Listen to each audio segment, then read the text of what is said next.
Durante años creí que mi hija Celia me amaba de verdad. Cada vez que me abrazaba, cada vez que me decía que me cuidaría siempre, cada vez que insistía en que no me preocupara por nada porque ella se haría cargo de todo, yo sentía que había criado a la hija perfecta. Pero la noche del martes pasado, cuando escuché su conversación telefónica desde el pasillo, descubrí que todo había sido una mentira calculada. Mi propia sangre me había estado engañando durante meses, fingiendo amor mientras planeaba deshacerse de mí como si fuera basura vieja. La escuché riéndose con su amiga Andrea sobre lo fácil que había sido manipularme. La vieja está tan desesperada por cariño que cree todo lo que le digo, fueron sus palabras exactas. Habló de cómo había conseguido que firmara varios papeles diciéndome que eran para renovar el seguro de la casa, cuando en realidad estaba preparando mi internación en el asilo San Miguel. Describió con detalles cómo vendería mi casa en cuanto me sacara de en medio, calculando que podría obtener al menos $100,000 por la propiedad que me costó una vida entera conseguir. Mi corazón se partió en 1000 pedazos esa noche, pero algo más fuerte que el dolor comenzó a crecer dentro de mí, la determinación de demostrarle que había subestimado gravemente a su madre. Mientras ella seguía hablando por teléfono sobre sus planes, describiendo cómo me había convencido de que tenía problemas de memoria y que necesitaba cuidados especializados, yo ya estaba decidiendo cuál sería su castigo. Si quería jugar sucio, yo le enseñaría qué significaba realmente ser inteligente. Durante 40 años trabajé limpiando oficinas de madrugada para comprar esta casa. Me levanté a las 4 de la mañana durante décadas, caminé kilómetros bajo la lluvia, me rompí las rodillas fregando pisos ajenos, todo para darles a mis hijos un hogar digno. Celia había crecido en esta casa, había traído a sus novios aquí, había llorado en mi hombro cuando la dejaron, y ahora planeaba botarme como si yo no fuera nada. Pero cometió un error crucial, creer que por tener 68 años ya no tenía fuerzas para defenderme. En esa conversación telefónica también escuché cómo se burlaba de mi aspecto, de mi forma de caminar despacio por las mañanas, de cómo fingía preocuparse cuando me veía confundida.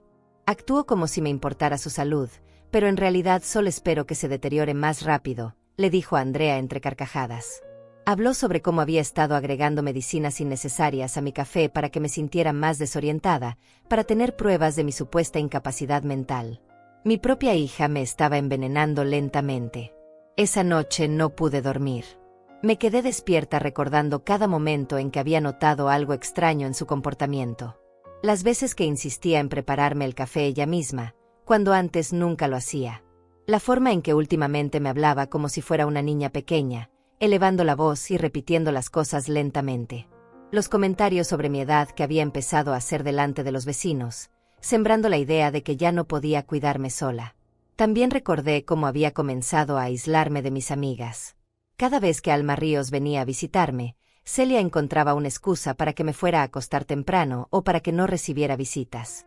Mamá está muy cansada hoy, decía con esa sonrisa falsa que ahora reconozco como pura actuación. Había estado construyendo la narrativa de mi deterioro mental durante meses, preparando el terreno para su plan maestro de deshacerse de mí. La conversación que escuché esa noche duró casi 1 hora.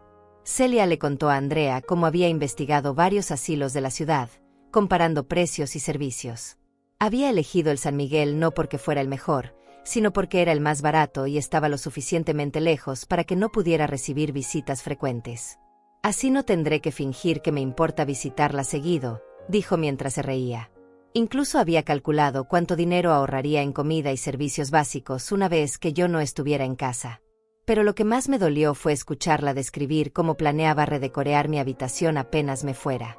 Había elegido los muebles nuevos, había decidido convertir mi cuarto en una oficina para trabajar desde casa. Habló de mis pertenencias como si ya fueran basura que tenía que tirar. Las fotos de su padre, los recuerdos de toda una vida, todo sería descartado para hacer espacio a su nueva vida sin mí.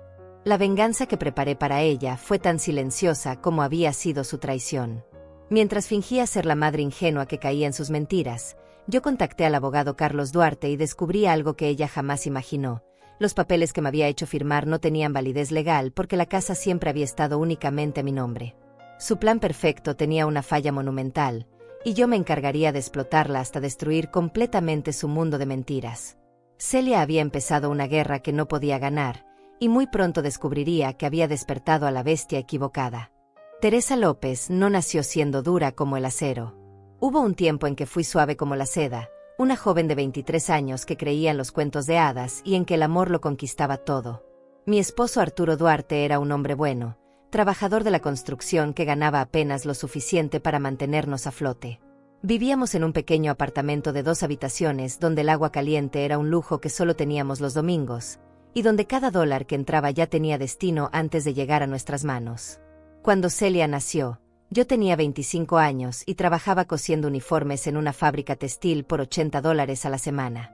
Arturo llegaba a casa con las manos destrozadas por el cemento y la cal, pero siempre con una sonrisa para su hija pequeña. Recuerdo cómo la alzaba con esos brazos fuertes y la hacía reír hasta que todo el edificio escuchaba sus carcajadas.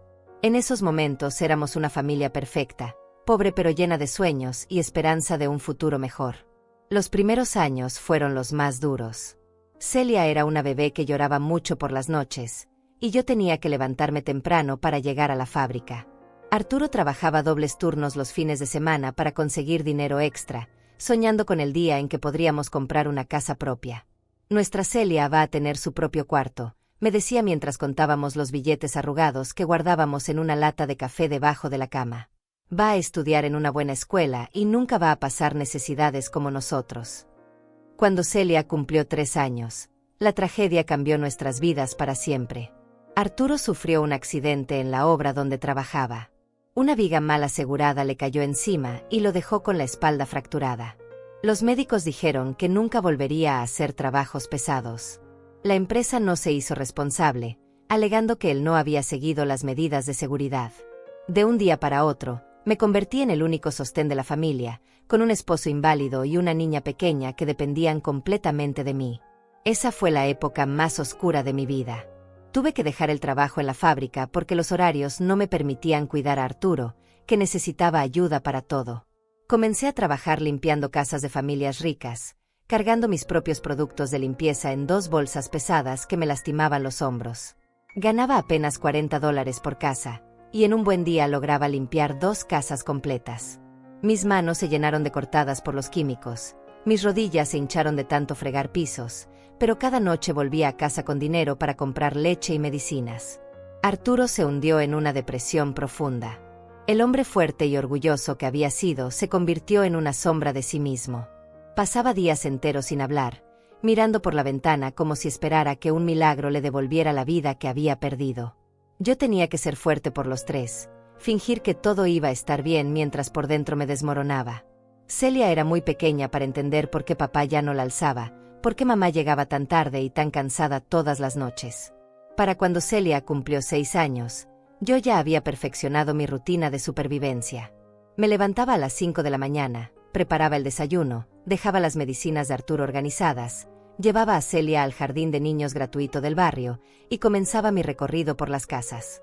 Limpiaba hasta las 3 de la tarde, recogía a mi hija, hacía las compras con el dinero del día y llegaba a casa para cocinar, lavar ropa y cuidar a mi esposo antes de caer rendida en la cama. Los dueños de las casas donde trabajaba me trataban como si fuera invisible.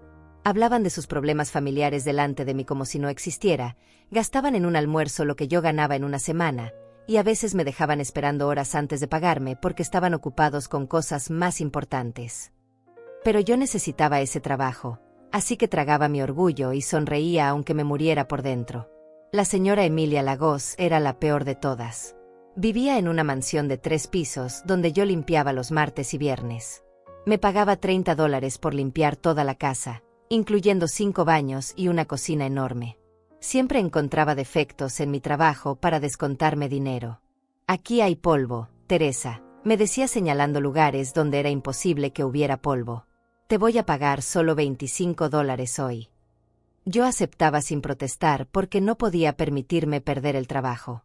Después de 5 años de luchar sola, Arturo murió de un infarto fulminante una noche de invierno. Celia tenía 8 años y yo 28. Su muerte fue liberadora y devastadora al mismo tiempo.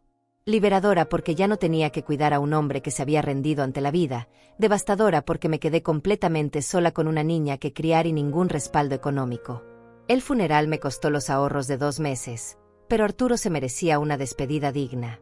Con Arturo muerto y Celia en el colegio, pude conseguir un trabajo de medio tiempo limpiando oficinas de madrugada. Entraba a las 4 de la mañana y terminaba a las 8, justo a tiempo para llevar a mi hija al colegio y después ir a limpiar casas hasta las 3.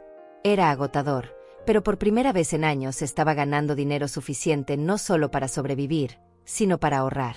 Cada dólar que no gastaba en necesidades básicas lo guardaba religiosamente en esa lata de café que había heredado de mi esposo muerto. Celia creció viendo mi sacrificio diario. Sabía que mamá trabajaba más que todas las otras madres, que no podíamos permitirnos juguetes caros ni ropa de marca, pero que nunca nos faltaba comida en la mesa ni un techo sobre nuestras cabezas. Yo creía que estaba enseñándole el valor del trabajo duro, que algún día entendería por qué su madre se mataba trabajando para darle una vida mejor. Qué ingenua fui al pensar que mi hija valoraría mi esfuerzo en lugar de avergonzarse de él. Los primeros signos de que algo estaba cambiando en Celia aparecieron cuando cumplió 42 años. Hasta ese momento, había sido la hija atenta que siempre recordaba mi cumpleaños, que me llevaba al médico cuando me sentía mal, que se quedaba a almorzar los domingos y me contaba sobre su trabajo en la empresa de seguros donde ganaba $1,200 al mes. Pero de repente, algo en su mirada se volvió frío, calculador, como si estuviera evaluando cada una de mis palabras y acciones con una nueva perspectiva que me ponía nerviosa. La primera vez que noté el cambio fue un sábado de marzo. Celia había venido a visitarme como todos los fines de semana, pero en lugar de sentarse en la sala a conversar como siempre, comenzó a caminar por toda la casa mirando cada rincón con detenimiento. Se detuvo frente a los muebles antiguos que había comprado con tanto esfuerzo, tocó las paredes como si estuviera evaluando su estado, y hasta abrió los armarios para ver qué había adentro. Cuando le pregunté qué estaba haciendo, me dijo que solo estaba verificando que todo estuviera en buenas condiciones. Esa misma tarde, mientras preparaba café en la cocina, la escuché hablando por teléfono en voz baja desde el patio. Alcancé a escuchar fragmentos de la conversación que me helaron la sangre. Hablaba sobre evaluaciones médicas y documentos legales, pero cuando entré al patio con las tazas, colgó inmediatamente y me sonrió con esa expresión forzada que empezó a usar conmigo desde entonces. Era trabajo, mamá, me dijo, pero yo sabía que estaba mintiendo porque era sábado y su oficina estaba cerrada. Las semanas siguientes trajeron más cambios sutiles pero perturbadores. Celia comenzó a llegar a casa con papeles que necesitaba que firmara. Siempre tenía excusas convincentes, que era para renovar el seguro de la casa, para actualizar mi información en el banco, para registrarme en un nuevo programa de salud para personas mayores. Los documentos estaban llenos de letra pequeña que mis ojos ya no podían leer bien, y cuando le pedía que me explicara qué decían exactamente, ella se impacientaba y me decía que no me preocupara, que solo eran trámites rutinarios. Una tarde, mientras firmaba uno de esos papeles, le pedí que me dejara llevárselo a mi vecina Alma Ríos para que me ayudara a leerlo mejor. Celia se puso pálida y me arrebató el documento de las manos tan bruscamente que casi me lastima los dedos. «No necesitas molestar a la señora Alma con esto, mamá», me dijo con una voz que nunca antes había usado conmigo. «Yo te explico todo lo que necesitas saber». Fue en ese momento que comencé a sospechar que esos papeles no eran lo que ella decía que eran. Su comportamiento hacia mí también cambió drásticamente. La mujer que antes me abrazaba con cariño genuino ahora me daba palmaditas condescendientes en la espalda, como si fuera una mascota. Comenzó a hablarme más lento y con un tono más alto, como si de repente hubiera perdido la capacidad de entender las cosas a velocidad normal. Cuando mis amigas venían a visitarme, Celia siempre encontraba una manera de interrumpir las conversaciones o de sugerir que yo estaba cansada y necesitaba descansar. La situación empeoró cuando comenzó a comentar sobre mi salud delante de otras personas. En la farmacia, le dijo al empleado que yo había estado muy confundida últimamente y que a veces no recordaba si había tomado mis medicinas. En el supermercado, le comentó a la cajera que estaba preocupada porque yo a veces me perdía en conversaciones simples. Cada comentario se sentía como una puñalada, pero lo peor era que lo decía con esa sonrisa preocupada que hacía parecer que realmente se preocupaba por mí.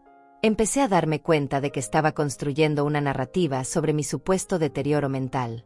Cuando me tomaba un momento extra para recordar el nombre de alguien, ella inmediatamente señalaba mi problema de memoria.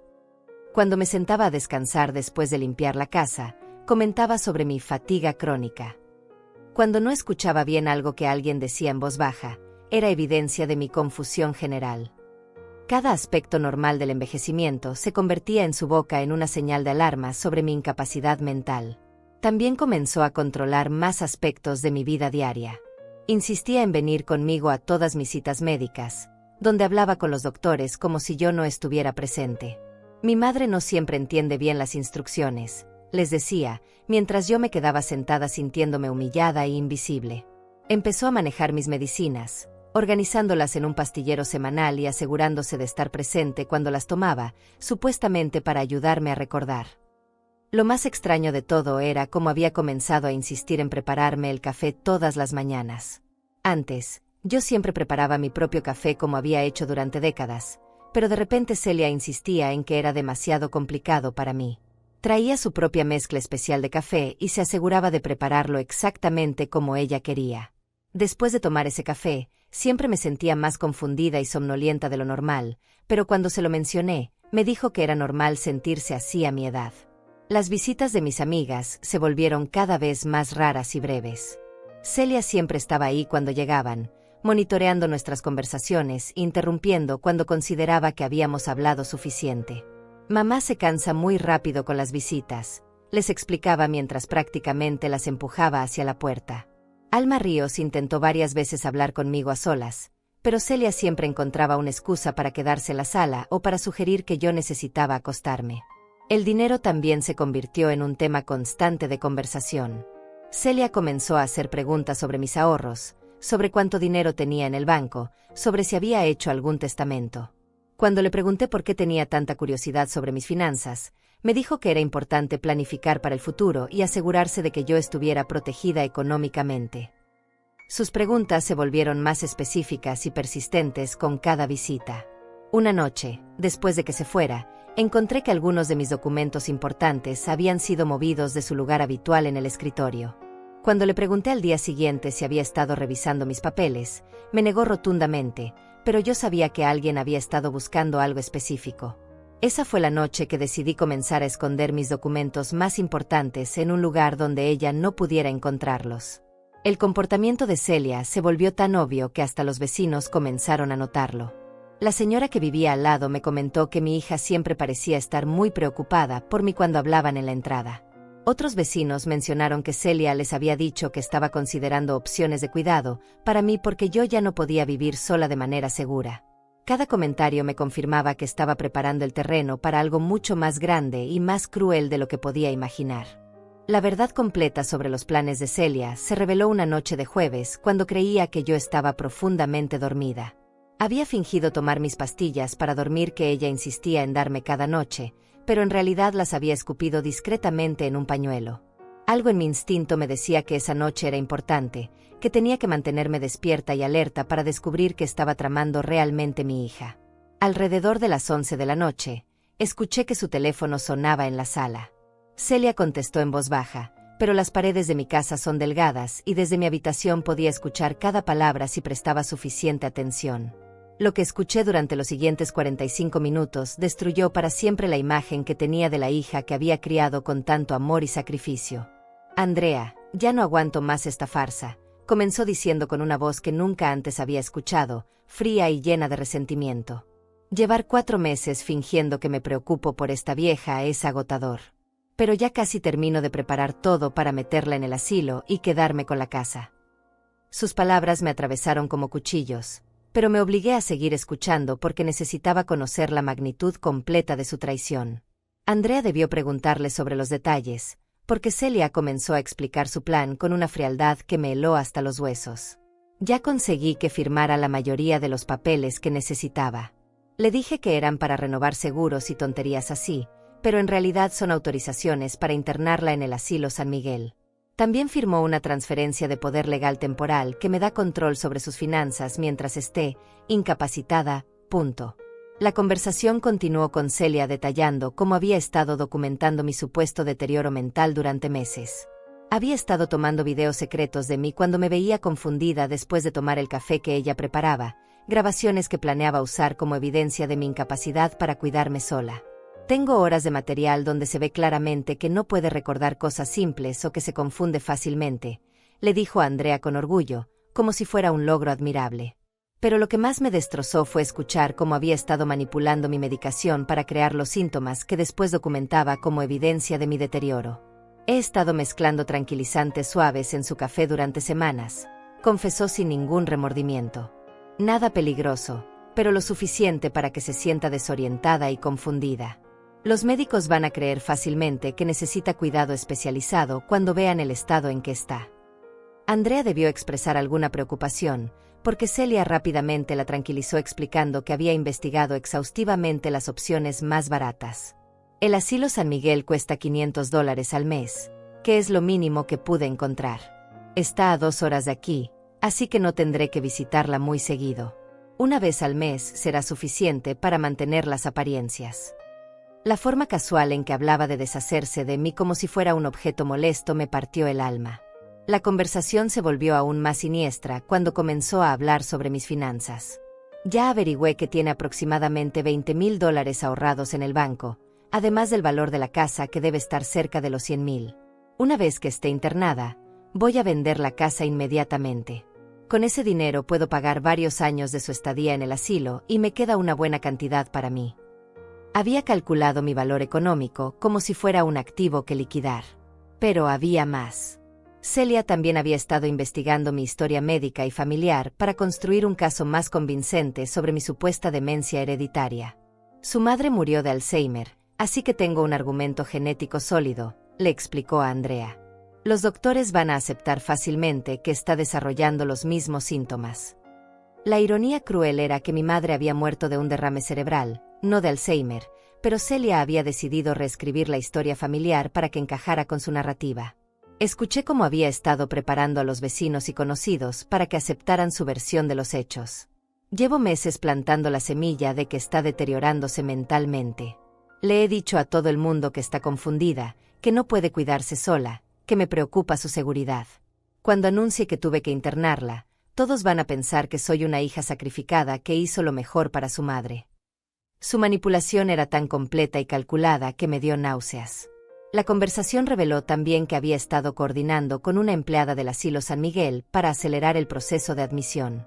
La mujer que maneja las admisiones me dijo que si presento toda la documentación médica y legal correcta, pueden procesarla en menos de una semana. Me va a costar $200 extra en tasas administrativas, pero vale la pena para hacer esto rápido. Incluso había presupuestado el costo de sobornar a funcionarios para facilitar mi internación. Andrea debió preguntarle sobre la posibilidad de que yo resistiera o protestara, porque Celia se rió con una crueldad que nunca había escuchado en su voz. ¿Qué va a hacer? Es una vieja de 68 años sin dinero propio, sin educación, sin conexiones. Nadie va a creerle si dice que la estoy engañando. Además, para cuando se dé cuenta de lo que está pasando, ya va a estar medicada y confundida en el asilo. Los doctores van a atribuir cualquier protesta que haga a la paranoia típica de la demencia. La frialdad con que había calculado cada aspecto de su plan me dejó sin palabras. Había considerado hasta el más mínimo detalle, desde cómo manejar mis pertenencias personales hasta cómo explicar mi ausencia a las pocas amigas que todavía me visitaban. Voy a decir que se fue a vivir con una prima lejana en otro estado porque necesitaba cuidados que yo no podía darle trabajando tiempo completo. Había planeado una mentira perfecta que nadie cuestionaría. Pero lo que más me hirió fue escuchar cómo describía sus sentimientos hacia mí. La verdad es que siempre me avergonzó tener una madre que trabajaba como sirvienta. Mis amigas tenían madres profesionales, educadas, exitosas, y yo tenía que explicar por qué la mía llegaba a casa con las manos arruinadas de limpiar baños ajenos. Todo el orgullo que yo sentía por haber trabajado honestamente para darle una vida mejor se convirtió en vergüenza en su mente retorcida. Celia también reveló que había estado mintiendo sobre su situación económica. En realidad no gano $1,200 al mes como le digo. Me redujeron el salario hace 6 meses y ahora gano apenas $800. Tengo deudas de tarjetas de crédito por más de $5,000 y mi casero me va a desalojar si no pago 3 meses de renta atrasada. Su plan no era solo crueldad, era desesperación económica disfrazada de preocupación filial. La conversación terminó con Celia programando los últimos detalles de mi internación. El lunes voy a llevarla al doctor para la evaluación final que necesito. Le voy a dar una dosis extra de tranquilizantes esa mañana para que esté bien confundida durante la cita. Una vez que el doctor firme el certificado de incapacidad mental, tengo luz verde para proceder. Mi propia hija había planeado mi destrucción con la precisión de un general preparando una batalla. Cuando colgó el teléfono, me quedé en mi cama temblando de shock y rabia. Toda mi vida había sido una mentira para ella. Todo mi sacrificio, todo mi amor, toda mi dedicación había sido despreciado y convertido en vergüenza. Pero mientras las lágrimas corrían por mis mejillas, algo más fuerte que el dolor comenzó a crecer en mi pecho, la determinación férrea de demostrarle que había subestimado gravemente a la mujer que la había criado. Después de escuchar esa conversación devastadora, no pude dormir durante el resto de la noche. Me quedé despierta hasta el amanecer, mirando el techo de mi habitación mientras mi mente trabajaba febrilmente para procesar toda la información que había descubierto. Mi hija no solo me había traicionado, sino que había planeado mi destrucción con una crueldad que jamás creí posible. Pero en lugar de hundirme en la desesperación, algo más poderoso comenzó a despertar dentro de mí, la misma fuerza que me había permitido sobrevivir décadas de trabajo duro y criar a mis hijos sola después de la muerte de Arturo. A las 6 de la mañana, cuando escuché que Celia se levantaba para irse a trabajar, fingí estar dormida profundamente. La escuché preparando mi café matutino con esos malditos tranquilizantes, pero esta vez no lo tomaría. En cuanto salió de casa, me levanté con una energía renovada y comencé a planear mi contraataque. Si mi hija quería jugar sucio, yo le enseñaría lo que significaba enfrentarse a una mujer que había luchado toda su vida para sobrevivir. Lo primero que hice fue buscar el número de teléfono de Carlos Duarte, el abogado que había conocido años atrás cuando tramité los papeles de la casa después de la muerte de Arturo. Carlos tenía ahora 62 años y mantenía un pequeño despacho en el centro de la ciudad donde ayudaba a personas como yo con problemas legales básicos. Sabía que podía confiar en él porque había sido honesto conmigo durante todos los trámites anteriores, cobrándome tarifas justas cuando otros abogados habrían aprovechado mi ignorancia. La llamada a Carlos fue reveladora y alentadora al mismo tiempo. Le expliqué la situación sin entrar en detalles emocionales, manteniéndome fría y factual como había aprendido a hacer durante décadas de enfrentar problemas difíciles. Carlos me escuchó sin interrumpir y luego me dio noticias que encendieron una llama de esperanza en mi pecho. Los papeles que Celia me había hecho firmar eran legalmente inválidos porque había mentido sobre su contenido, lo que constituía fraude. Además, como propietaria única de la casa, yo tenía derechos absolutos sobre quién podía vivir en ella. Señora López, me dijo Carlos con una voz que denotaba tanto profesionalismo como compasión, lo que su hija está haciendo no solo es moralmente reprobable, sino legalmente punible. Tenemos varias opciones para protegerla y para asegurarnos de que ella enfrente las consecuencias de sus acciones. Me explicó que podríamos proceder tanto por la vía civil como por la criminal, dependiendo de cuánta evidencia pudiéramos reunir sobre la medicación forzada y el fraude documental. Carlos me sugirió que comenzáramos reuniendo evidencia concreta de las acciones de Celia antes de confrontarla directamente. Me aconsejó que guardara muestras del café que ella preparaba para analizar qué sustancias contenía, que grabara conversaciones donde admitiera sus planes, y que documentara todos los papeles fraudulentos que me había hecho firmar. La evidencia sólida es nuestra mejor arma, me explicó. Una vez que tengamos pruebas irrefutables, podemos proceder con confianza total. La consulta con Carlos me costó $100, dinero que saqué de mi cuenta de ahorro secreta que Celia desconocía por completo. Durante todos estos años, había mantenido una cuenta separada en un banco diferente donde guardaba dinero de trabajos ocasionales y pequeños ahorros extra. Esa cuenta tenía $3,000 que había acumulado lentamente, dinero que ahora se convertiría en la financiación de mi venganza contra la hija que me había traicionado tan cruelmente. El plan que Carlos y yo desarrollamos era simple, pero devastadoramente efectivo. Primero, yo seguiría fingiendo ser la madre ingenua y confiada que Celia creía que era, permitiéndole continuar con su plan mientras documentaba secretamente cada paso de su traición. Segundo, reuniríamos evidencia legal suficiente para demostrar el fraude y la manipulación médica. Tercero, en el momento preciso, revelaríamos toda la verdad de una manera que maximizara el impacto y minimizara sus posibilidades de escape o negación. Durante los días siguientes, me convertí en una actriz consumada. Cada mañana fingía tomar el café drogado que Celia preparaba, derramándolo discretamente en el fregadero cuando ella no miraba o escupiéndolo en pañuelos que después tiraba. Actuaba confundida y somnoliento cuando ella estaba presente, pero en cuanto se iba a trabajar, recuperaba mi claridad mental completa y continuaba con mi investigación secreta sobre sus actividades. Encontré una grabadora pequeña que había pertenecido a Arturo y comencé a grabar nuestras conversaciones, especialmente cuando Celia hablaba sobre mi supuesto deterioro mental o cuando me presionaba para firmar más papeles. También comencé a tomar fotos de todos los documentos que me traía, usando una cámara digital barata que compré en una tienda de segunda mano. Cada pieza de evidencia se acumulaba como munición para el momento del enfrentamiento final. La investigación reveló detalles aún más perturbadores sobre los planes de Celia. Encontré papeles en su bolso que confirmaban que había estado en contacto con el asilo San Miguel durante más de 2 meses, no solo unas semanas como había dicho en la conversación telefónica que escuché. También había estado consultando con agentes inmobiliarios sobre el valor de mi casa, obteniendo evaluaciones preliminares que confirmaban su intención de vender la propiedad inmediatamente después de mi internación. Carlos me ayudó a entender todos los aspectos legales de la situación. Me explicó que la casa estaba registrada únicamente a mi nombre desde 1987, cuando terminé de pagar la hipoteca después de 18 años de pagos mensuales de $250. Celia no tenía ningún derecho legal sobre la propiedad, y cualquier intento de venderla sin mi consentimiento explícito y notariado constituiría fraude inmobiliario, un delito federal con penas de hasta 10 años de prisión. También descubrimos que Celia había mentido sobre varios aspectos de mi historia médica en los documentos preliminares que había enviado al asilo. Había inventado diagnósticos que nunca recibí, había exagerado síntomas que nunca tuve, y había falsificado la firma de un médico en un reporte que supuestamente confirmaba mi demencia incipiente. Cada mentira documental era evidencia adicional del fraude sistemático que había estado cometiendo durante meses. El aspecto más revelador de mi investigación fue descubrir la verdadera situación financiera de Celia. Usando información que encontré en papeles que había dejado en mi casa, Carlos pudo confirmar que mi hija tenía deudas significativamente mayores de lo que había admitido en su conversación telefónica. Debía más de $8,000 en tarjetas de crédito, tenía un préstamo de auto atrasado por valor de $3,000, y enfrentaba un posible desalojo de su apartamento por falta de pago de renta.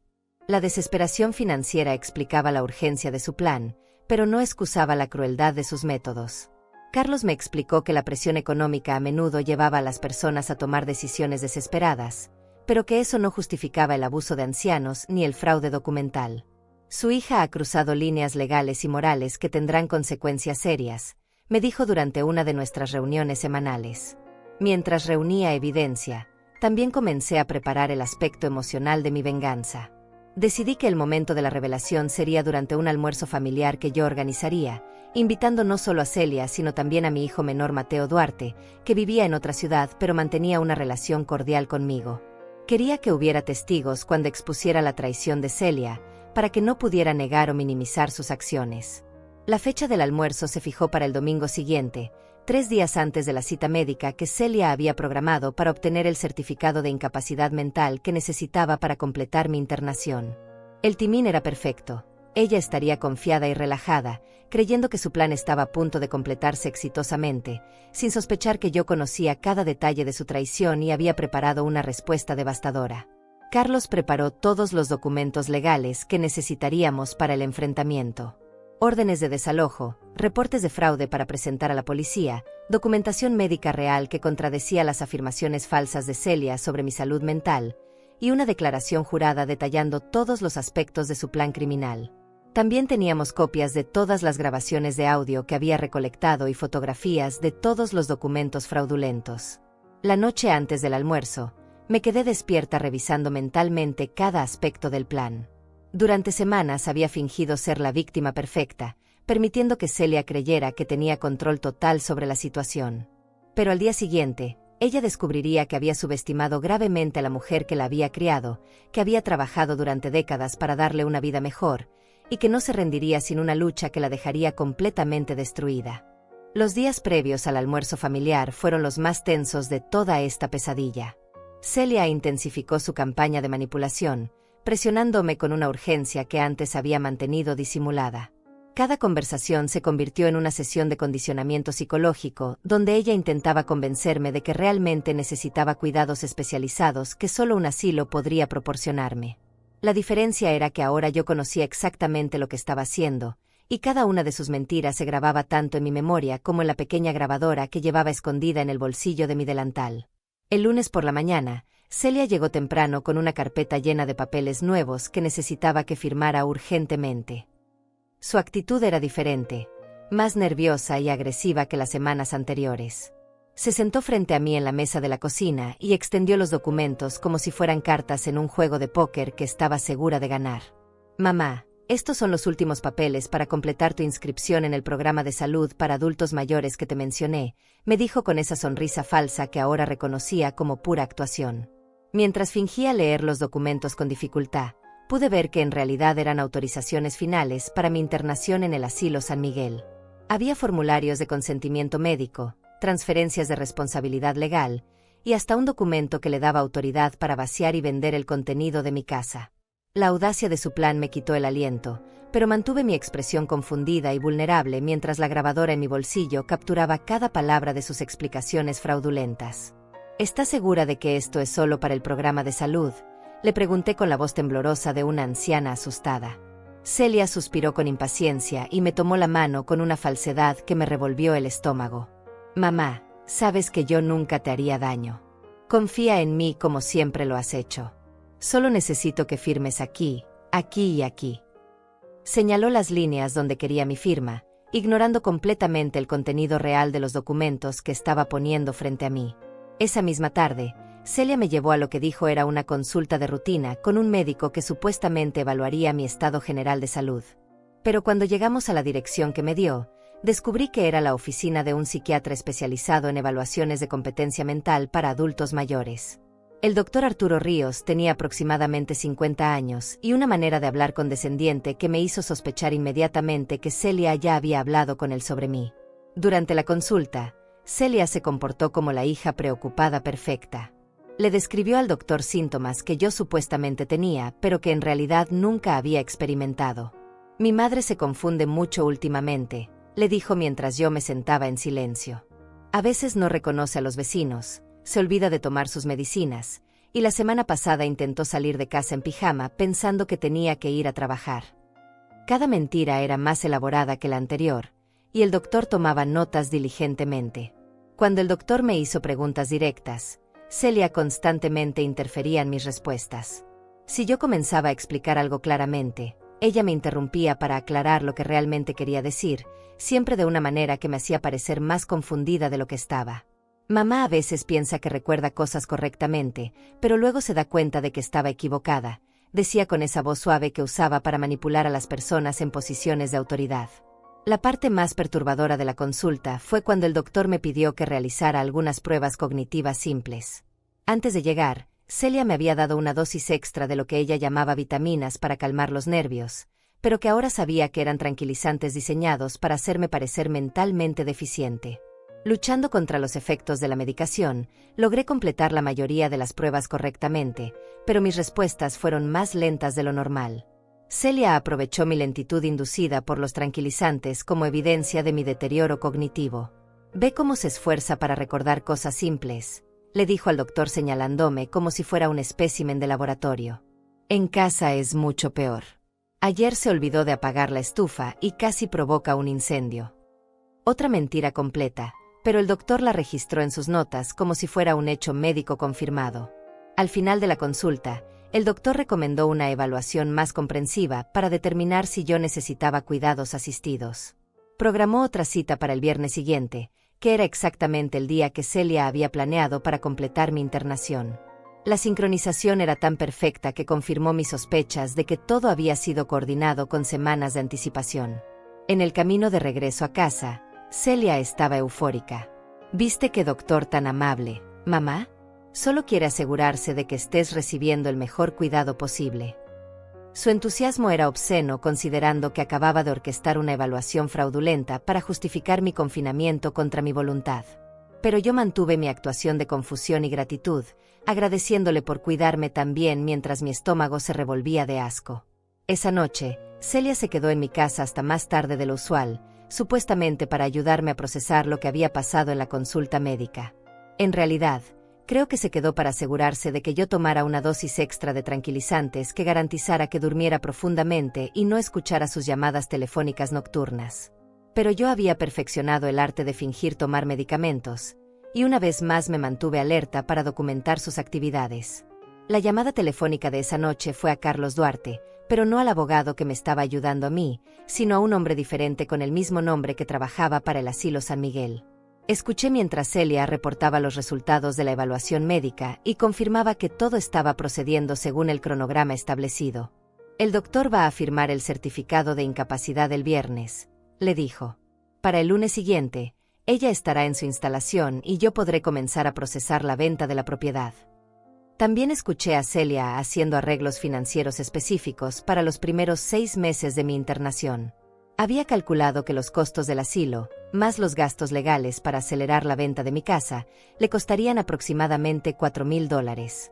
Pero una vez que vendiera la propiedad por el precio estimado de $100,000, tendría suficiente dinero para pagar varios años de mi confinamiento y quedarse con una ganancia sustancial para saldar sus deudas personales. La crueldad de sus cálculos era impresionante. Había reducido mi vida a una ecuación matemática donde mis años restantes se medían en dólares y centavos. Incluso había investigado las estadísticas de mortalidad para mujeres de mi edad en asilos, aparentemente para estimar cuánto tiempo tendría que pagar por mi cuidado antes de heredar completamente mi patrimonio. La frialdad de su planificación superaba cualquier cosa que hubiera imaginado posible en una hija hacia su madre. El miércoles, 2 días antes del almuerzo que había planificado, Celia trajo a casa algunos folletos del Asilo San Miguel para familiarizarme con el lugar donde supuestamente recibiría cuidados especializados. Las fotografías mostraban instalaciones deterioradas con pacientes que parecían más prisioneros que residentes. Los cuartos eran pequeños y espartanos, compartidos entre 2 personas que claramente tenían problemas de salud mental severos. «Mira qué bonito se ve, mamá», me dijo mientras hojeábamos los folletos juntas en el sofá. «Vas a tener compañía constante y enfermeras disponibles las 24 horas del día». Lo que no mencionó era que, según la letra pequeña que pude leer cuando ella no estaba mirando, los pacientes tenían horarios de comida estrictos, tiempo limitado para llamadas telefónicas, y visitas restringidas a 1 hora los domingos por la tarde. La presión psicológica que Celia ejercía sobre mí durante esos días finales era constante e implacable. Cada conversación incluía referencias sutiles a mi supuesta incapacidad para cuidarme sola, recordatorios de incidentes que nunca habían ocurrido, y sugerencias sobre lo tranquila y segura que me sentiría una vez que estuviera en un ambiente profesional. Era un lavado de cerebro sistemático diseñado para hacerme aceptar mi destino sin resistencia. Pero lo que Celia no sabía era que cada una de sus manipulaciones se grababa tanto en mi memoria como en los dispositivos que ahora llevaba conmigo constantemente. Cada mentira, cada exageración, cada momento de falsa compasión se documentaba como evidencia para el momento del juicio final que se acercaba rápidamente. Ella había subestimado gravemente a la mujer que había criado, y muy pronto descubriría que había despertado a una enemiga mucho más formidable de lo que jamás podría haber imaginado. El viernes por la mañana, el día de mi segunda evaluación médica que sellaría mi destino según los planes de Celia, me desperté con una sensación de poder que no había sentido en décadas. Por primera vez en meses, no fingí debilidad ni confusión. Me vestí con mi mejor ropa, me peiné cuidadosamente, y me preparé para la actuación más importante de mi vida: convencer a todos los involucrados de que era exactamente lo que Celia decía que era, mientras secretamente preparaba su destrucción total. El viernes llegó como un día de juicio final, pero no para mí como Celia había planeado, sino para ella misma. Me desperté antes del amanecer con una claridad mental que no había sentido en meses. Hoy era el día de mi segunda evaluación médica, la que supuestamente confirmaría mi incapacidad mental y sellaría mi destino en el Asilo San Miguel. Pero mientras Celia creía que estaba orquestando mi destrucción final, yo estaba preparando silenciosamente la suya. Carlos Duarte había trabajado toda la semana preparando los documentos legales que necesitaríamos para el domingo. Los papeles de desalojo estaban listos, firmados y notariados. La denuncia por fraude estaba redactada con cada detalle de la manipulación médica y documental que Celia había cometido. Las grabaciones de audio estaban transcritas y certificadas como evidencia legal. Todo estaba preparado para el momento en que decidiéramos atacar. La noche anterior, había llamado a mi hijo Mateo para confirmar su asistencia al almuerzo dominical que había organizado. Le dije que tenía algo importante que discutir con la familia, pero no le revelé los detalles específicos. Mateo, que siempre había sido el hijo más distante pero más observador, aceptó venir desde la ciudad vecina donde trabajaba como mecánico y ganaba aproximadamente $900 al mes. Su presencia sería crucial como testigo de lo que estaba por ocurrir. También había contactado discretamente a mi vecina Alma Ríos, pidiéndole que estuviera disponible el domingo por la tarde en caso de que necesitara apoyo adicional. Alma, que tenía 65 años y había sido mi confidente durante décadas, Había notado los cambios extraños en el comportamiento de Celia durante las últimas semanas. Sin revelarle todos los detalles, le expliqué que podría necesitar su testimonio sobre las cosas que había observado. Cuando Celia llegó esa mañana para llevarme a la evaluación médica, estaba visiblemente nerviosa, pero tratando de disimularlo con esa falsa alegría que había perfeccionado durante meses. «Hoy es un día importante, mamá», me dijo mientras preparaba mi desayuno con una dosis extra de tranquilizantes que yo no tomaría. «Después de esta consulta, vamos a poder organizar el mejor cuidado posible para ti».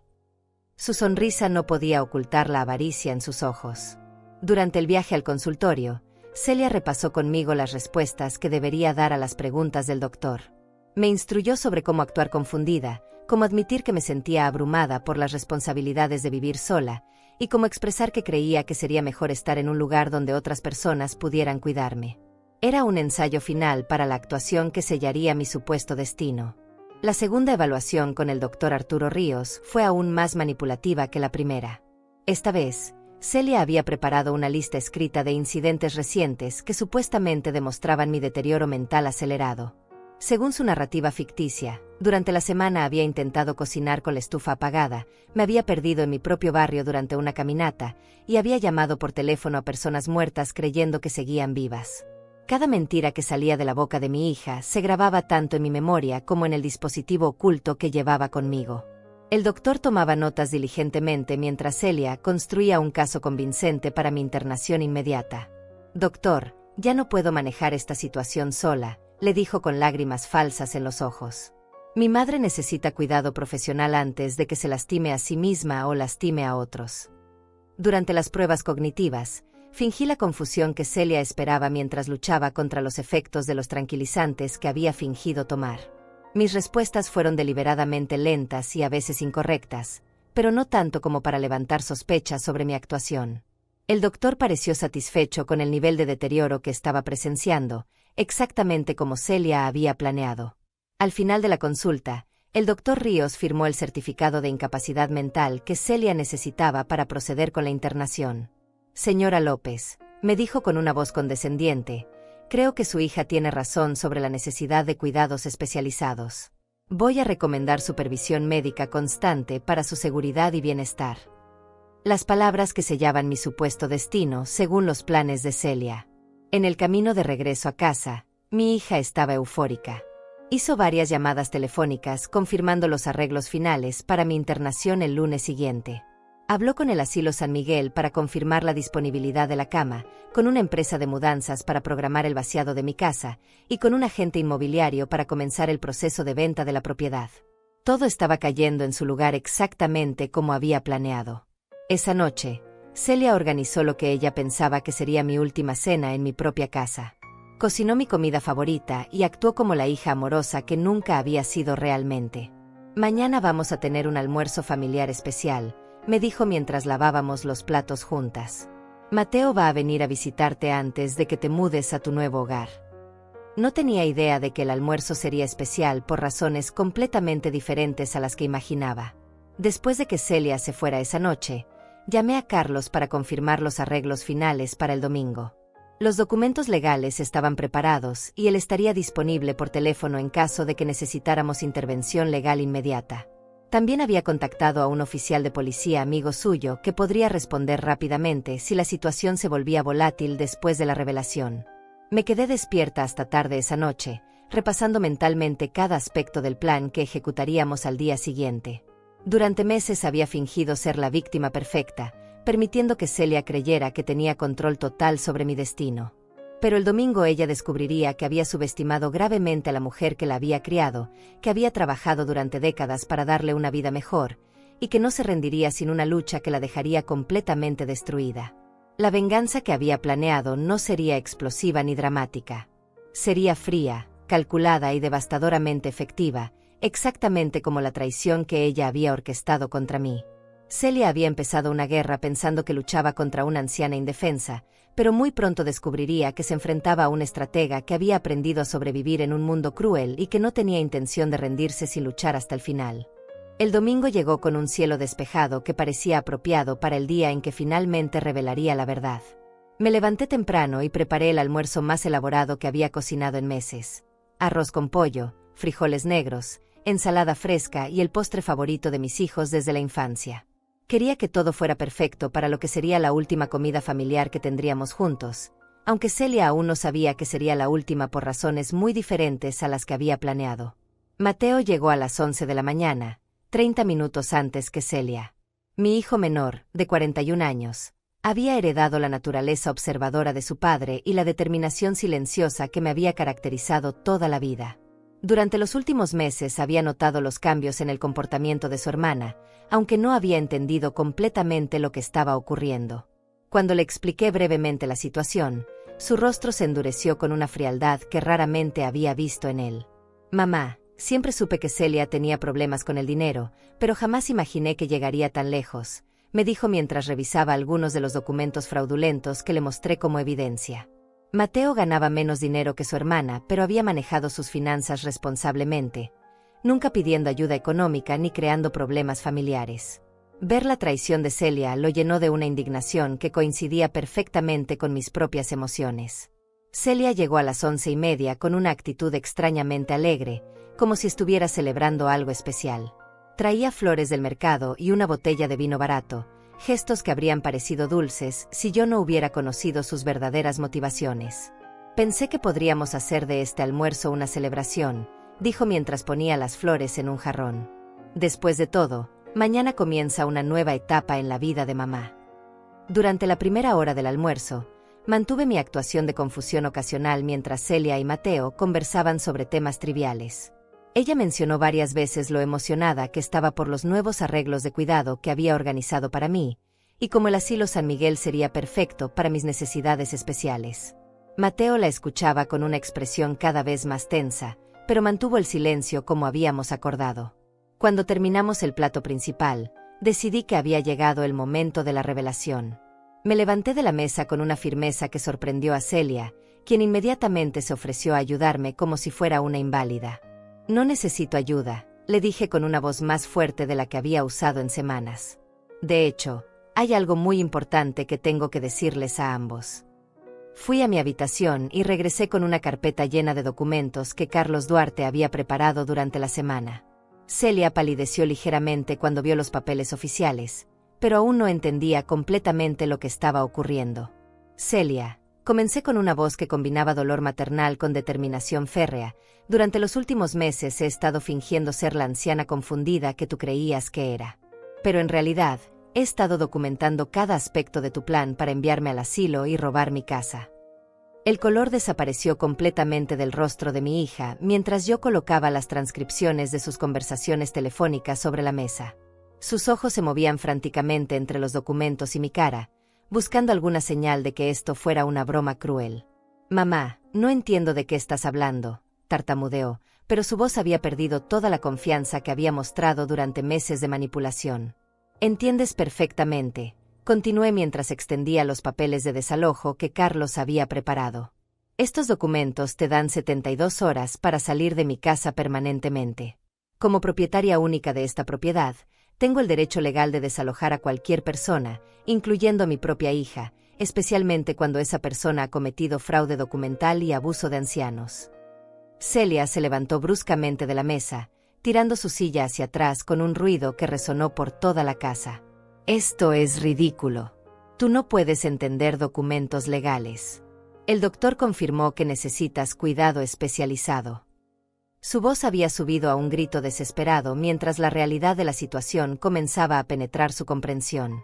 El doctor Arturo Ríos firmó ese certificado basándose en mentiras que tú le dijiste y en síntomas causados por los tranquilizantes que has estado poniendo en mi café durante semanas, respondí con una calma que contrastaba dramáticamente con su histeria creciente. Tengo muestras del café drogado, grabaciones de tus conversaciones telefónicas donde admites tu plan, y evidencia fotográfica de todos los documentos fraudulentos que me hiciste firmar. Mateo finalmente habló, su voz llena de disgusto hacia su hermana. Celia, ¿realmente creíste que podría salirte con la tuya robándole la casa a nuestra propia madre? Su presencia como testigo masculino añadía peso legal y social a mi revelación, haciendo imposible que Celia negara o minimizara sus acciones. Además, continué mientras colocaba una copia de su historial financiero sobre la mesa, sé exactamente por qué hiciste esto. Debes más de $8,000 en tarjetas de crédito, $3,000 en tu préstamo de auto, y enfrentas desalojo de tu apartamento por falta de pago. Planeabas usar el dinero de la venta de mi casa para solucionar tus problemas financieros después de confinarme en el asilo más barato que pudiste encontrar. La máscara de preocupación filial que Celia había mantenido durante meses finalmente se desplomó por completo. Tú no entiendes la presión que he estado enfrentando. Necesitaba ese dinero para sobrevivir. Su admisión de culpabilidad fue grabada por el dispositivo que aún llevaba escondido, proporcionando evidencia adicional para cualquier procedimiento legal futuro. Entiendo perfectamente la presión financiera, respondí con una frialdad que había estado conteniendo durante semanas. Trabajé durante 40 años limpiando baños ajenos para comprar esta casa. La diferencia es que yo trabajé honestamente por lo que tengo, mientras que tú decidiste robar y mentir. Las palabras salieron con décadas de dignidad trabajadora detrás de ellas. Celia intentó un último recurso desesperado. Mamá, por favor. Podemos olvidar todo esto y encontrar una solución que funcione para todos. Pero sus palabras sonaban huecas después de meses de manipulación calculada. Había cruzado líneas que no podían borrarse con súplicas de último minuto. La solución ya está decidida, concluí mientras le entregaba formalmente los papeles de desalojo. Tienes hasta el miércoles para sacar todas tus pertenencias de mi casa. Después de eso, cualquier cosa que dejes aquí será considerada basura abandonada. Mi hija había empezado una guerra contra la mujer equivocada, y ahora estaba pagando el precio completo de su traición. Las horas que siguieron a la revelación fueron las más transformadoras de mi vida. Celia se fue de mi casa ese mismo domingo por la tarde, cargando solo lo que podía llevar en 2 bolsas, con los ojos rojos de llorar y la dignidad completamente destrozada. No hubo más súplicas ni intentos de manipulación. La evidencia era tan abrumadora y mi determinación tan férrea que finalmente entendió que había perdido completamente la guerra que había empezado. Mateo se quedó conmigo durante el resto del día, ayudándome a cambiar las cerraduras de la casa y asegurándose de que todos los documentos legales estuvieran en orden. Mi hijo menor, que había sido testigo de toda la confrontación, me abrazó con una mezcla de admiración y orgullo que no había visto en sus ojos desde que era niño. Mamá, me dijo mientras organizábamos los papeles sobre la mesa, nunca imaginé que fueras tan fuerte como demostraste hoy. El lunes por la mañana, Carlos Duarte presentó la denuncia formal por fraude documental y abuso de ancianos ante las autoridades correspondientes. Celia enfrentaba cargos criminales que podrían resultar en hasta 5 años de prisión y multas de hasta $10,000. La ironía era perfecta. En su intento de robar mi dinero, había arriesgado mucho más de lo que jamás podría haber ganado. También contacté al doctor Arturo Ríos para informarle sobre el fraude médico en el que había participado sin saberlo. Cuando le mostré las grabaciones donde Celia admitía haber mentido sobre mis síntomas y drogado mi café, el doctor se disculpó profusamente y anuló inmediatamente el certificado de incapacidad mental que había firmado. Además, reportó el caso al colegio médico para evitar que otros pacientes fueran víctimas de manipulaciones similares. El asilo San Miguel también fue notificado sobre el fraude en mi supuesta admisión. Resultó que Celia había pagado ya $500 en tasas administrativas para acelerar el proceso, dinero que perdió completamente cuando se canceló su plan. La administración del asilo expresó shock por el caso y implementó nuevos protocolos para verificar la legitimidad de futuras admisiones. Durante las semanas siguientes, la historia de mi confrontación con Celia se extendió por todo el vecindario. Alma Ríos, que había sido testigo de muchas de las manipulaciones de mi hija, se convirtió en mi mayor defensora, contándole a cualquiera que quisiera escuchar cómo había vencido el plan de una hija cruel e ingrata. Otros vecinos expresaron admiración por mi fortaleza y algunos compartieron sus propias historias de familiares que habían intentado aprovecharse de ellos. Celia intentó contactarme varias veces durante el primer mes después del desalojo, enviando cartas de disculpa y llamando por teléfono para suplicar perdón. Pero su traición había sido tan completa y calculada que no había espacio para reconciliación en mi corazón. Había cruzado líneas que no podían borrarse con lágrimas tardías de arrepentimiento. La situación legal se resolvió 6 meses después cuando Celia aceptó un acuerdo que incluía libertad condicional, servicios comunitarios y la obligación de reembolsar todos los gastos legales que habían resultado de sus acciones fraudulentas. También tuvo que firmar un documento legal renunciando a cualquier derecho futuro sobre mi propiedad o herencia. Había perdido no solo su plan de enriquecimiento rápido, sino también su lugar en mi familia para siempre. Con Celia fuera de mi vida, redescubrí la paz que había perdido durante esos meses terribles de manipulación. Mi casa volvió a ser el refugio que había sido durante décadas, un lugar donde podía tomar mis propias decisiones sin temor a la traición. Reorganicé mis rutinas, restablecí contacto con amigas que Celia había tratado de alejar de mí, y comencé a disfrutar de la independencia que había luchado tan duramente por preservar. Mateo se convirtió en mi nuevo confidente familiar, visitándome regularmente y ayudándome con tareas que realmente necesitaba asistencia, pero siempre respetando mi autonomía y nunca tratándome como si fuera incapaz. La diferencia entre un hijo genuinamente preocupado y una hija manipuladora se volvió cristal clara en la forma en que él manejaba nuestras interacciones. También establecí nuevas medidas de protección para asegurarme de que nunca más fuera vulnerable a este tipo de manipulación. Carlos Duarte preparó documentos legales que especificaban exactamente bajo qué circunstancias podría necesitar asistencia, y quién tendría autoridad para tomar decisiones médicas si yo realmente llegara a ser incapaz de tomarlas por mí misma. Un año después de la confrontación, recibí noticias de que Celia había perdido su apartamento y estaba viviendo con una amiga en condiciones precarias. Su historial criminal había hecho imposible conseguir trabajos bien remunerados, y las deudas que había tratado de resolver robándome se habían multiplicado con intereses y penalidades. La justicia poética de su situación no me dio alegría, pero sí confirmó que las acciones tenían consecuencias. Durante años creí que dependía de mis hijos para tener una vejez digna y segura. Pero la traición de Celia me enseñó la lección más valiosa de mi vida, que la verdadera seguridad no viene de depender de otros, sino de mantener la fuerza interior y la determinación que me habían llevado a través de décadas de trabajo duro y sacrificio. Hoy, a los 69 años, vivo en mi propia casa con la dignidad intacta y la satisfacción de haber protegido lo que construí con mi propio esfuerzo. La mujer que una vez limpió baños ajenos para comprar esta propiedad demostró que todavía tenía la fuerza necesaria para defender lo que era suyo. Celia había subestimado gravemente a Teresa López, y esa subestimación le costó todo lo que había esperado ganar y mucho más de lo que podía permitirse perder. 3 años han pasado desde que descubrí la traición de Celia y cambié el curso de mi destino con mis propias manos.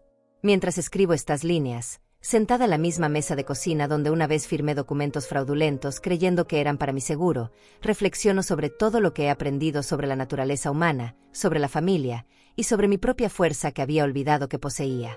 La primera lección que esta experiencia me enseñó es que la edad no equivale a vulnerabilidad, y que la confianza no debe confundirse con ingenuidad. Durante 68 años había navegado por desafíos que habrían destruido a personas más jóvenes. La muerte prematura de mi esposo, décadas de trabajo físico agotador, la crianza de 2 hijos como madre soltera, y la construcción de un patrimonio modesto pero digno con mis propias manos. Sin embargo, cuando mi propia hija comenzó su campaña de manipulación, casi permití que me convenciera de que era una anciana indefensa incapaz de tomar sus propias decisiones. La traición de Celia me forzó a reconocer una verdad incómoda sobre las expectativas familiares que había mantenido durante décadas. Había criado a mis hijos creyendo que el amor maternal se traduciría automáticamente en respeto y lealtad filial, pero aprendí que algunas personas ven el sacrificio de sus padres no como algo que honrar, sino como algo de lo cual aprovecharse. El dinero y las propiedades que acumulé trabajando desde antes del amanecer hasta después del anochecer se convirtieron, en la mente retorcida de mi hija, en recursos que ella merecía más que yo. Durante los meses de manipulación, experimenté una forma de violencia psicológica que muchas personas de mi edad enfrentan pero rara vez discuten abiertamente. Celia no me golpeó físicamente, pero atacó sistemáticamente mi confianza en mi propia capacidad mental, mi autonomía, y mi derecho a controlar mi propia vida. Me hizo dudar de mi memoria, de mi juicio, y hasta de mi percepción de la realidad. Esta forma de abuso es particularmente insidiosa porque viene envuelta en expresiones de preocupación y amor, haciendo que la víctima se sienta culpable por resistirse a lo que supuestamente es por su propio bien. El proceso de documentar secretamente las acciones de Celia me devolvió un sentido de propósito y control que había perdido sin darme cuenta. Cada grabación que hice, cada fotografía de documentos fraudulentos que tomé, cada mentira que registré meticulosamente, me recordaba que mi mente seguía siendo aguda y que mis instintos de supervivencia permanecían intactos. La investigación silenciosa se convirtió en una forma de resistencia que me permitía mantener mi dignidad mientras reunía la evidencia necesaria para mi eventual contraataque. Trabajar con Carlos Duarte durante esas semanas de preparación legal me enseñó la importancia crucial de entender mis derechos, especialmente como mujer mayor en una sociedad que a menudo asume que la edad equivale a incompetencia. Descubrir que tenía recursos legales poderosos para protegerme fue transformador. No era la víctima indefensa que Celia había asumido que era una propietaria con derechos constitucionales que podían ser ejercidos con la ayuda de profesionales competentes. La confrontación final con Celia fue tanto devastadora como liberadora. Devastadora porque confirmó que la hija que había criado con tanto amor se había convertido en una persona capaz de crueldad calculada hacia su propia madre. Liberadora porque me permitió reclamar mi poder y demostrar, tanto a mí misma como a otros, que no era una víctima pasiva sino una mujer con la capacidad de defenderse efectivamente. En los meses posteriores al desalojo de Celia, tuve que reconstruir no solo mi rutina diaria sino también mi comprensión de lo que significa la familia. Mateo demostró ser el hijo que siempre había esperado que fuera, respetuoso de mi autonomía, genuinamente preocupado por mi bienestar y dispuesto a ayudar sin tratar de controlar. Su apoyo durante y después de la crisis me mostró que el amor filial real se manifiesta en respeto, no en paternalismo condescendiente. La reacción de la comunidad a mi historia fue reveladora. Muchos vecinos y conocidos expresaron admiración por mi fortaleza, pero otros parecían incómodos con la idea de que una mujer de mi edad pudiera ser tan estratégica y determinada. Algunos susurraron que había sido demasiado dura con Celia, como si el perdón fuera una obligación maternal independientemente de la gravedad de la traición. Estas reacciones me enseñaron que la sociedad a menudo espera que las madres mayores sean infinitamente tolerantes, incluso frente al abuso deliberado. Financieramente, proteger mi patrimonio resultó ser más importante de lo que había anticipado. Los $20,000 que Celia planeaba robar representaban no solo mis ahorros de toda la vida, sino también mi seguridad futura y mi capacidad de mantener mi independencia. Sin ese dinero, habría estado verdaderamente vulnerable a manipulaciones futuras. La casa que compré con 40 años de trabajo duro sigue siendo mi refugio y mi símbolo de logro personal, no el activo líquido que Celia había imaginado que sería. La experiencia también cambió mi perspectiva sobre el envejecimiento y la planificación para el futuro. Ahora tengo documentos legales claros que especifican exactamente bajo qué circunstancias podría necesitar asistencia, y quién tendría autoridad para ayudarme si realmente llegara a ser incapaz de cuidarme sola. Pero estas decisiones las tomé yo, basándose en mis propios valores y deseos, no en las conveniencias económicas de familiares codiciosos. He establecido relaciones más fuertes con amigas como Alma Ríos, quien se convirtió en una aliada invaluable durante los momentos más difíciles. Estas amistades de toda la vida proporcionan el apoyo emocional y social que necesito sin las complicaciones de intereses económicos conflictivos que pueden envenenar las relaciones familiares. Aprendí que crear una red de apoyo diversificada es más seguro que depender únicamente de los lazos de sangre. La situación legal de Celia se resolvió de una manera que confirmó la seriedad de sus acciones. Los cargos criminales, el servicio comunitario y la restitución económica mandatoria enviaron un mensaje claro de que el abuso de ancianos tiene consecuencias reales. Su historial criminal ha limitado severamente sus oportunidades de empleo, cumpliendo una forma de justicia poética que yo no busqué pero que no lamento. Ocasionalmente recibo noticias indirectas sobre la situación de Celia a través de conocidos mutuos. Las deudas que trató de resolver robándome se han multiplicado, y su calidad de vida ha deteriorado significativamente. Aunque no siento alegría por su sufrimiento, tampoco siento la culpa maternal que podría haber experimentado en el pasado. Sus problemas son consecuencias directas de sus propias decisiones, no responsabilidades que yo deba asumir. Físicamente, mi salud se ha mantenido estable y en algunos aspectos ha mejorado desde que eliminé el estrés constante de la manipulación de Celia. Sin los tranquilizantes que me administraba secretamente, mi mente está más clara que nunca. Sin la presión psicológica constante, duermo mejor y tengo más energía para actividades que disfruto. La paz mental que viene de vivir sin traición es un regalo que no había apreciado completamente hasta que lo recuperé. Mi rutina diaria ahora incluye actividades que Celia había comenzado a restringir sutilmente. Visito a amigas sin supervisión, manejo mis propias finanzas sin interferencia, y tomo decisiones sobre mi salud en consulta con médicos en quienes confío, no con profesionales que han sido manipulados con información falsa. Esta autonomía restaurada es más valiosa que cualquier comodidad que un asilo podría haber proporcionado. La historia de mi confrontación con Celia se ha convertido en una especie de leyenda local entre las mujeres de mi generación.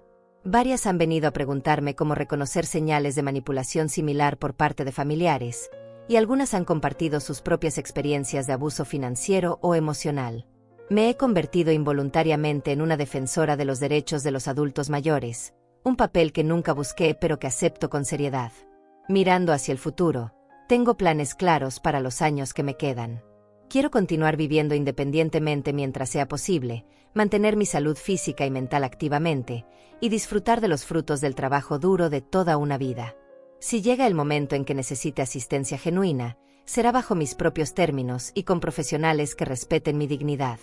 La traición de Celia me enseñó que la verdadera fortaleza no viene de depender de otros, sino de mantener la capacidad de defenderse cuando es necesario.